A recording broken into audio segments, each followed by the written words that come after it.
Sino yung mga buhay na natitira? Eh di yung buhay na natitirang nabubuhay kay Kristo. Aagawing kasama nung namatay kay Kristo, yung nabubuhay na natitirang nabubuhay kay Kristo. Kaya nabubuhay na natitira, ang proportion konti lang, hindi masyadong marami yun. Maraming nabubuhay, hindi nabubuhay kay Kristo. Konti lang yung natitirang nabubuhay kay Kristo. Alam mo kung bakit konti? Bakit po? Ang binabanggit ng salita ng Panginoon, ang nabubuhay na natitira. Eh, bakit ko sinasabing konti yun? Si Kristo kasi may sabi, may ilang nakatayo rito, hindi makakatikim ng kamatayan. 16:28 ng Mateo.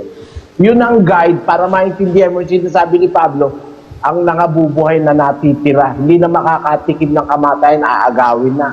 Eh, ilan yun? Sabi ni Kristo, ilan? A few. Nakukuha mo, Brad Danny? Amen po, kapatid Nelly. Ganun po pala ang magiging proportion dahil nga dun sa ganung tiyak po kasi ang salita ng ating Panginoong Hesukristo sakto.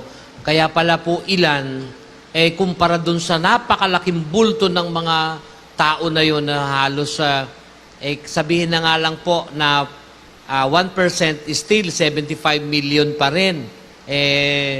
Kumpara nga po dun sa mga hindi makakasama, napakaliit lang po ng porsyento nung makakasama. Kaya tama po ang salita. Matitirang buhay kay Kristo. Opo. Kasi unti-unti na ang mga tao nauubos na, nawawala na talaga sa Kristo.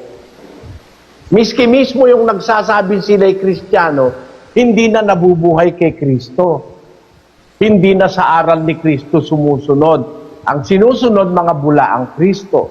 Kaya kung titignan mo yung percentage, yung talagang nabubuhay kay Kristo, na kasamang aagawin nung nangamatay kay Kristo, napaka-minimal. Ang guide ko ron, yung sinabi ni Kristo, may ilan sa nangakatayo rito, hindi matitikman ng kamatayan sa anumang paraan hanggang sa makita nila ang anak ng tao.